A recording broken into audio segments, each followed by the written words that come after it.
Maseches Brachos Daf Lamed Dalet. The Mishnah says that someone davening for the Amud should not answer a main after the Koyanim Mipnei Atir if he might get mixed up.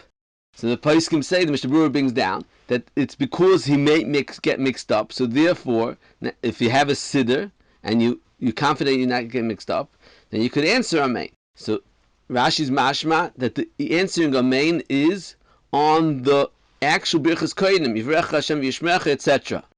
Not on the bracha on Birchas Koyanim. And Tosfos says that the actual amen is not a hefsek, obviously, because the only concern is because of tiruf he might get mixed up. The question is, why isn't it not a hefsek? The person that's davening for the Amud is a Milah Shemona Esrei. How does he have a right to answer amen after the Koyanim? Why is it not a hefsek? Let's say he'll hear a shakal niya b'dvarei. Could he answer amen? Obviously he can't answer amen. So why is Birchas Koyanim any different?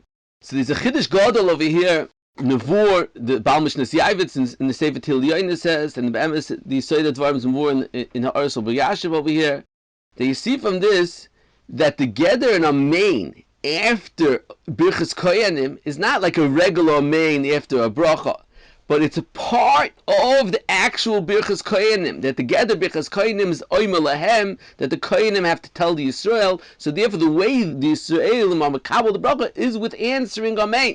And in Mishnas Yavitz says, a raya from the Rambam says that if there's only Koyanim in the shul, they all go to Duchen, and who's going to answer amen? And the Rambam says the Noshim V'Taf answering amen. What's the Rambam's bothered by who's answering amen? It sounds like you need the answering amen, because taka is like a part of the actual Birchas Koyanim. Kvega says taka ma'akiv. If you don't have someone answering amen, the Pri Megadim says na ma'akiv. There's a machlokes rishonim. If the Yisraelim have a mitzvah to get in his Borech with Birchas Koyanim, the Charedim says he does. The Ritva says there's no mitzvah on the Yisraelim. But even if there's no mitzvah, Bahamiyas, that's the tzura of Birchas Koyanim, that they are mevarich Yisrael and they have to mekabel the bracha. So it's taka chelik of Birchas Koyanim. And it's mashma l'uv Mishnah Berurah says the amen is to answer a bracha. So Mela, since the amen is part of Nesiyas Kapayim, so the same way Nesiyas Kapayim can be done in the middle of Tefillah, so Kedin Nesiyas Kapayim, Kach Din amen, and it's taka not a hefsek. Further on the Gemara is a machlokes. If the middle brachas of Shemona Esrei is like one bracha, like different brachas, Yeshnam Seder, Beis Yosef asks a kasha from this Gemara on a chiddush. The Vodram says that if somebody is mafsik, someone starts talking in Milah Shemona Esrei, the Vodram and the Ravid, the Chofetz Chaim say they have to go back to the beginning of Shemona Esrei. So the Beis Yosef asks, what do you mean? It's before in this Gemara that only the first three is one bracha, the last three is one bracha, but the whole Yud Ches is not one bracha. So why do you have to go back to the beginning? So the Emek Bracha wants to say a chiddush that there's a tremendous difference between if somebody talks out in Milah Shemona Esrei that a regular mistake or a regular talking out in the bracha, according to the Yesod of Reb Chaim in Kavanah and Tefillah that we mentioned, Daf Lamed Beis, Reb Chaim says that there's a special Kavanah you need by Shemona Esrei, Kavanah of Oymid Lifnei HaMelech. So therefore, if someone talks in Milah Shemona Esrei, he's running away from his Oymid Lifnei HaMelech, so he lost the whole Shemona Esrei, so therefore he has to go back to the beginning.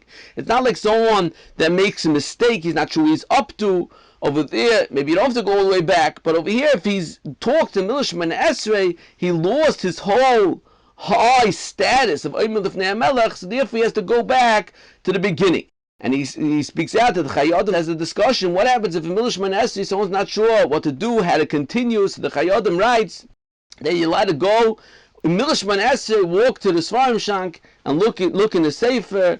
And he says, if you could ask somebody, when the Chayadim says, Nira Deish Lahakil, and if the Chayadim brings a raya, from the Gemara says, and Daf Mem, that when someone made a bracha of Hamoitzi, whatever, Tzorich HaBracha is not considered a hefsek. So the Chayadim says, so the same thing, Tzorich, whatever Tzorich Shemona Esrei is not considered a hefsek. And he brings the Ritva. The Ritva says that if somebody forgot, let's say, Mashav Ruach, and he was in the middle saying Mechayim Eisim, and Baruch Atah Hashem, he realized, so the Ritva says, he allowed to finish Lamdeinu Chukecha. Lamdeinu Chukecha is l'tzoyrich that shouldn't be a bracha shein tzricha, but it's the hefsik for Shemona Esrei. So but no, the Ritva says it's not considered a hefsik because it's a tzorich. So you see, whatever is necessary is not considered a hefsik. So on that, the Emek Bracha argues very stark on the Chayadam, and he says, no, you can't compare a hefsik in Shemona Esrei to a hefsik in Brachas. A hefsik in Brachas, that's when it's involved that mem that you could stop for, it's a tzorich, but a hefsik in middle of Shemona Esrei, where you oimed l'fnei HaMelech, that he can't be mafsik whatsoever. And he says even the Ritva is not the same thing. V'ayin sham oid har b'rayis luzeh. The Gemara Beis brings the halacha that someone's davening, he has to daven b'kavon, and at least by others he has to be mechaven. And if he's not mechaven, in the Rosh, that he has to go back and say Shemona Esrei again. The Ramah says that nowadays you don't go back to daven again, because who said the second time you can be mechaven?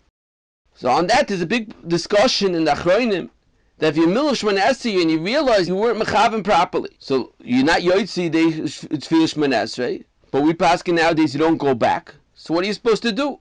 If you're going to continue, it's a bracha of Atola, because you're not yoitzi tefillah Shemona Esrei, and you can't go back. So what do you do? So on that, the Biur Halacha says that the eitzah is to wait until the shliach tzibur is up to Avis, and once the shliach tzibur is up to Avis, you be yoitze with him, and then you'll have a tefillah with kavanah from the shliach tzibur. On that, Rabbi Yashiv says that nowadays, when people don't have such kavanah, you can't really rely on the shots, because maybe he's not been mechaven. The Stipler says a different eitzah, that he found that the Rikeach says that if you, besides having kavanah ba'avis, you could be yoitze the kavanah b'tefillah b'moedim. So therefore, if you don't miss out kavanah ba'avis, at least you have kavanah b'moedim.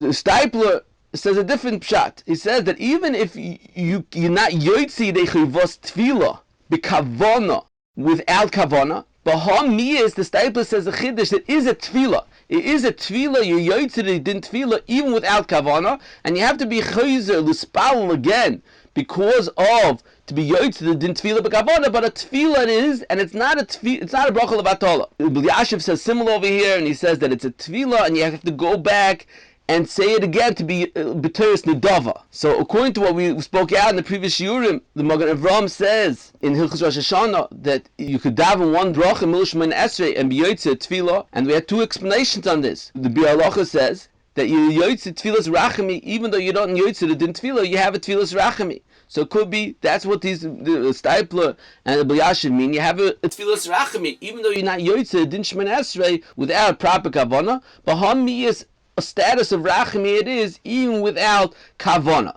Or you could say, like the Paler said, that there's two halachas. There's a halacha of a bracha and a halacha of a tefillah. So it could be you have a bracha even without kavana, and that's why you continue davening.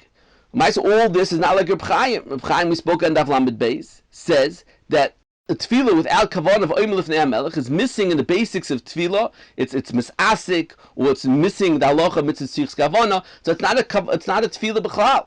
So it's not like this mahalach of the Stipler in Yashiv, unless you say that rachmi you could have without that, and bracha you could have without that. According to those mahalachim, could be it's yitachin even according to Reb Chaim. But l'maisa we spoke out in the Chav Beis that the Briskerov was asked this question by Moshe Aaron Stern Zechron Levracha in Brur Mishcha Shemen, and he said that even if you're not mechaven, but it's a hamiyas. It's a guguf b'li neshama, like a korban mincha, even though it doesn't have a fire to get in tefillah, it's hamiyas, a guf b'li neshama, va'ayin sham.